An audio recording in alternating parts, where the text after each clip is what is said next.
अगर आप जिंदगी में सफलता पाना चाहते हैं तो उसके लिए आपको किसी न किसी काम में अपने मन को लगाना ही पड़ेगा, क्योंकि तभी आपको सफलता प्राप्त होगी।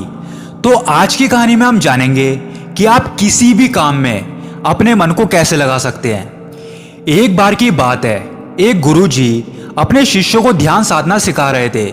तभी एक शिष्य खड़ा होकर गुरुजी से पूछता है कि गुरुजी, मैं कुछ समझ नहीं पा रहा हूं, क्या मैं आपसे कुछ पूछ सकता हूं?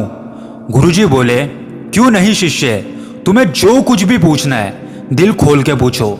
शिष्य बोलता है, भगवान, मैं ये जानना चाहता हूं कि जिस प्रकार पानी पीने से मेरी प्यास बुझ जाती है या किसी के भी पानी पीने से उसकी प्यास बुझ जाती है, तो ऐसा ध्यान की स्थिति में क्यों नहीं होता? आप जब हम सबको एक साथ ध्यान सिखाते हैं तो ऐसा क्यों होता है कि किसी को पहले या किसी को बाद में या किसी को कभी भी ध्यान की प्राप्ति नहीं होती?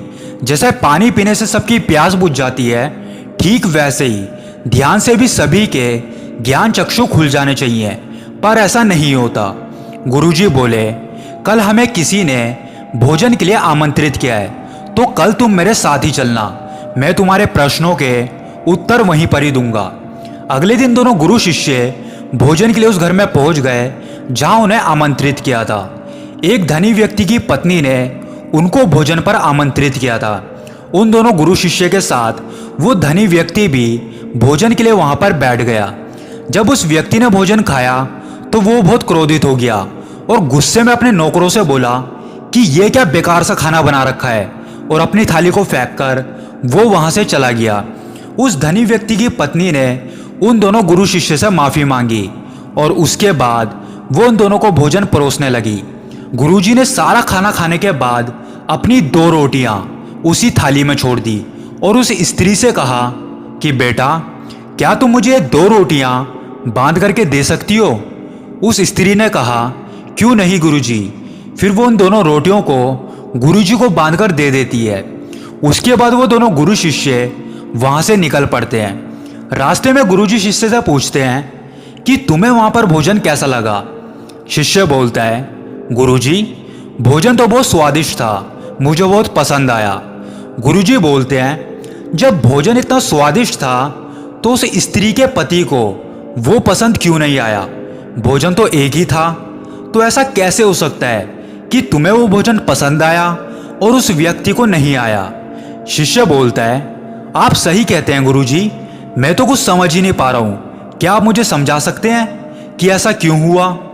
गुरुजी बोलते हैं, अभी थोड़ा और आगे चलो।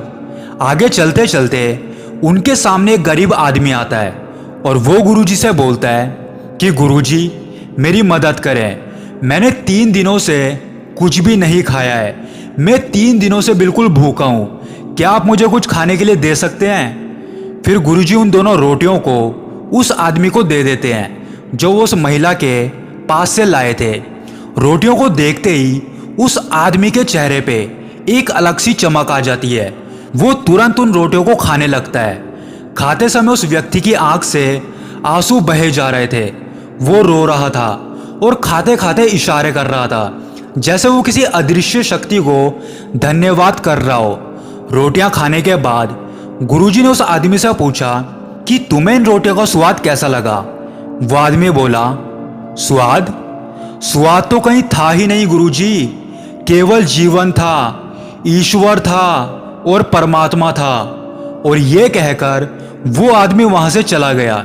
फिर गुरुजी अपने शिष्य को बोलते हैं कि जिस प्रकार उस धनी व्यक्ति को इस भोजन में स्वाद नहीं आया, तुम्हें थोड़ा स्वाद आया, लेकिन इस व्यक्ति को इसी भोजन में ईश्वर, परमात्मा, जीवन सब दिख गया। ठीक उसी प्रकार ध्यान की स्थिति में भी होता है। जिस इंसान के अंदर जितनी भूख होती है वो उतनी जल्दी उस ध्यान को ग्रहण कर लेता है।